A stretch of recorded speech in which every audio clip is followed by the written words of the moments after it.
হরে কৃষ্ণা, রাধে রাধে। গোপাল সোনার মিষ্টি লীলা চ্যানেলে তোমাদের অনেকটা স্বাগত। সকল বৈষ্ণব ভক্তবৃন্দের চরণে আমার কোটি কোটি প্রণাম। আজ আমি তোমাদের গোপাল সোনার একটি অপরূপ লীলা নিয়ে চলে এসেছি। তবে আজকে এই লীলাটি শুনে তোমাদেরও হৃদয় কেঁদে উঠবে। কখনো কখনো আমরা ভগবানের সাথে এমন একটা কাণ্ড করে বসি যে কারণে আমরা নিজেও কষ্ট পাই আর ঈশ্বরকেও কষ্ট দিই। কিন্তু তোমরা জেনেও অবাক হবে যে কলিযুগেও ভগবান ভক্তের ভুল শুধরে দিতে চলেই আসেন। কারণ ভগবান না এলে হয়তো এই কলিযুগে কেউই ভগবানকে বিশ্বাসই করবে না। তাই কখনো কখনো তার নিজের অস্তিত্বের প্রমাণ দিতেই হয়।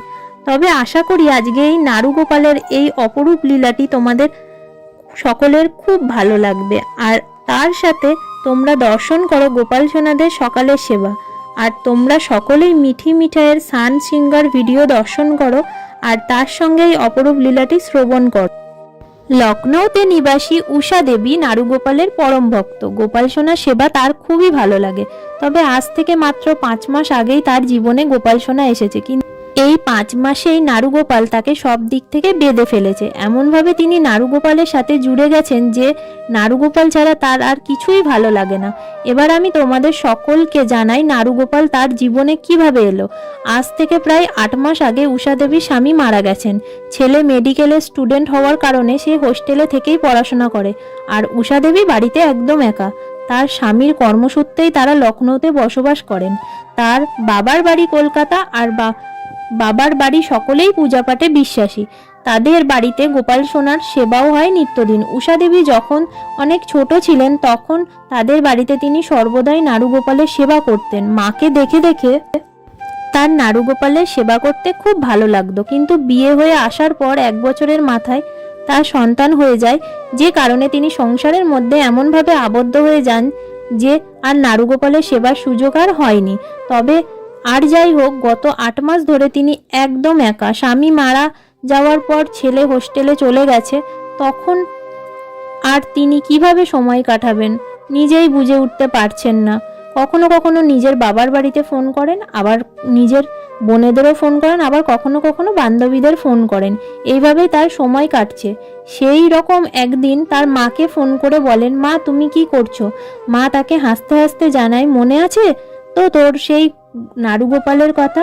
তুই যার সেবা প্রত্যেক দিন করতিস, তাকেই আমি স্নান করাচ্ছি রে। মায়ের মুখে নারুগোপালের কথা মনটা আনন্দে ভরে যায়। মাকে জিজ্ঞাসা করি, মা আমার নারুগোপাল কেমন আছে? কতদিন বাড়ি যাওয়া হয়নি আর তার সাথে দেখাও হয়নি। মা হাসতে হাসতে বলে, সে খুব ভালো আছে, তবে সে কখনো কখনো হয়তো তোকে খুব মিস করে।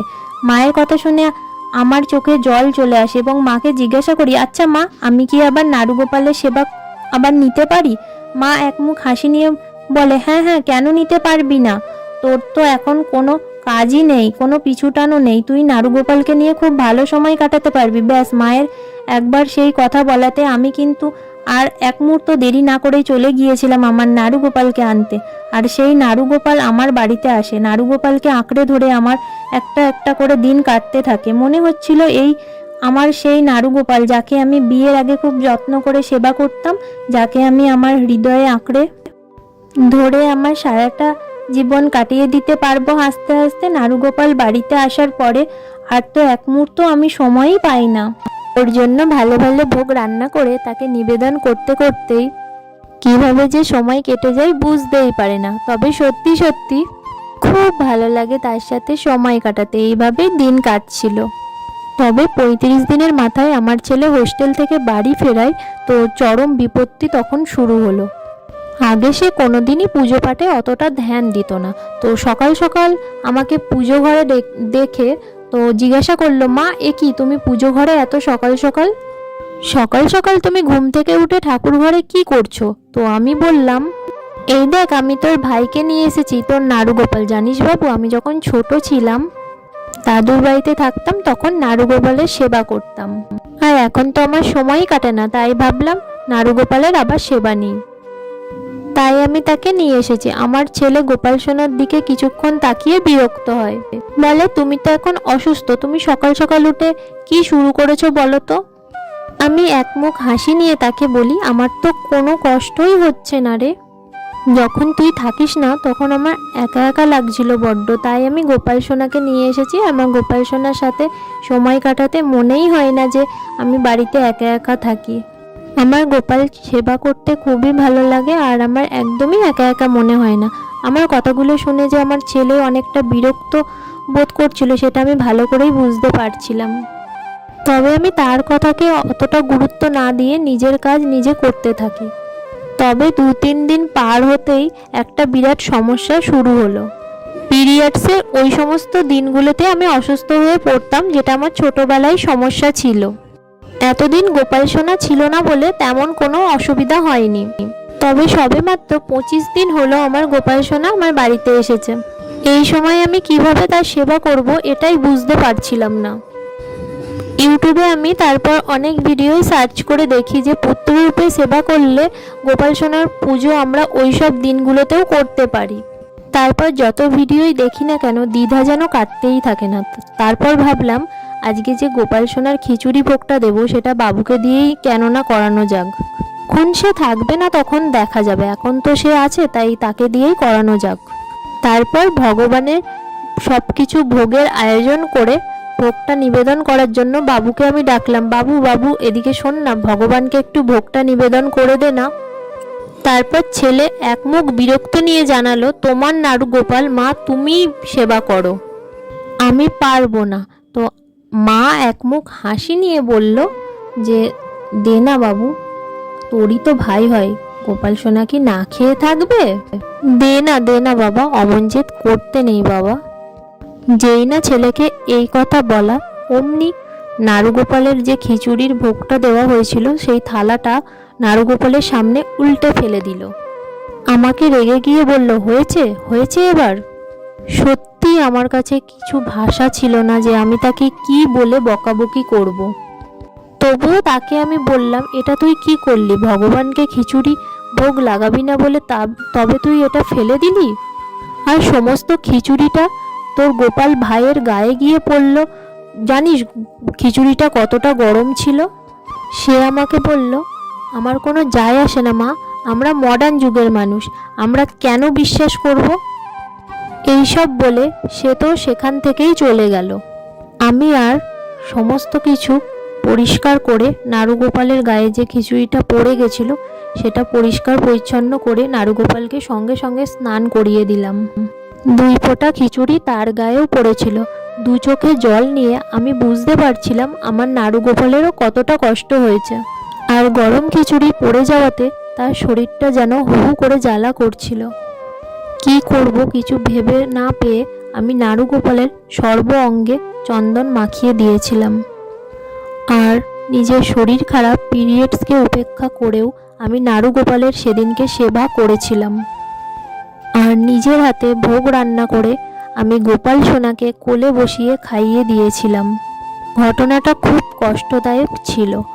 তবে সেই দিন রাতে আমার বাবুর সাথে ঘটে একটা অদ্ভুত ঘটনা, যে কারণে সে বুঝতে পারে নিজের ভুল। আর সেই কারণেই আমার বাবু গোপাল সোনার পরম ভক্ত হয়ে উঠেছিল।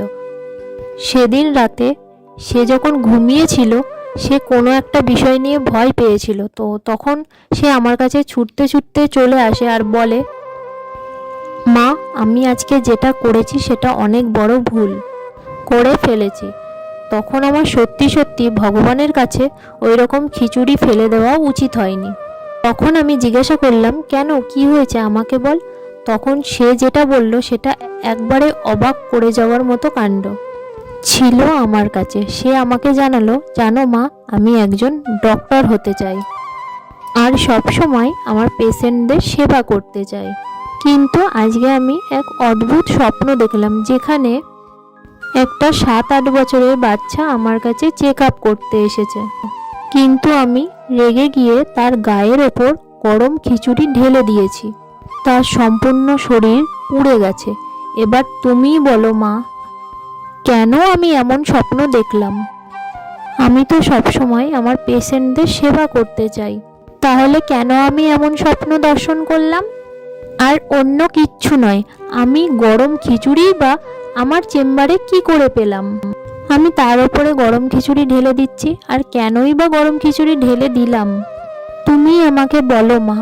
আমার ছেলের স্বপ্নের কথা শুনে বুঝতে পারি ভগবান নাড়ুগোপাল তার ভুল শুধরে দিতেই তাকে এইভাবে স্বপ্নে দর্শন দিয়েছেন। আর তাকে সম্পূর্ণ বিষয়টা বুঝিয়ে বলি।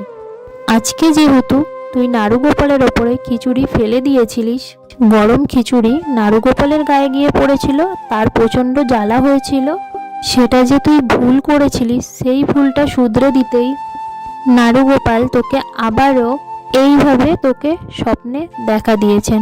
আমার কথা শুনে আমার ছেলে নিজের ভুল বুঝতে পারে।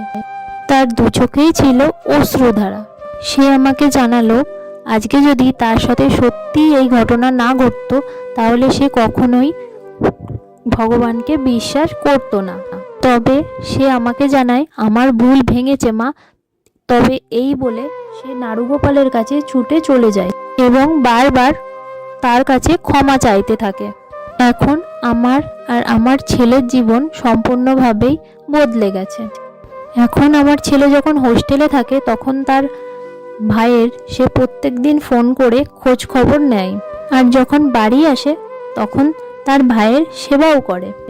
এখন তো নাড়ুগোপাল তার চোখের মণি। তবে যাই হোক, ঘটনাটা খুব কষ্টদায়ক হলেও সেই দিন ঘটনাটা না ঘটতো তাহলে আমার ছেলে কখনোই নাস্তিক থেকে আস্তিক হতো না। হয়তো ভগবানেরই এটা কোনো লীলা ছিল তাকে বদলে দেওয়ার, আর সেই কারণেই তার মধ্যে এত পরিবর্তন এসেছে। এবার তোমরা বলো তো তোমাদের এই অপরূপ ভগবানের লীলাটি কেমন লাগলো? যদি ভালো লেগে থাকে, তোমাদের হৃদয়কে স্পর্শ করে থাকে, তাহলে ভিডিওটা সবার মধ্যে বেশি বেশি করে শেয়ার করে দাও, আর যাতে সকলেই গোপাল সোনার এই অপরূপ লীলাটি শ্রবণ করতে পারে। যদি তোমাদের জীবনেও গোপাল সোনার এমন কিছু লীলা ঘটে থাকে তাহলে তোমরা আমার কমেন্ট বক্সে এসে জানাতে পারো। আর যারা যারা আমার চ্যানেলে নতুন তারা চ্যানেলটাকে সাবস্ক্রাইব করে দাও। আর ভালো ভালো এরকম গোপালের লীলা রূপ দেখার ওয়েট করে থাকো। ভালো ভালো ভিডিও নিয়ে তোমাদের সাথে চলে আসবো। ততক্ষণ তোমরা ভালো থেকো, সুস্থ থেকো। রাধে রাধে।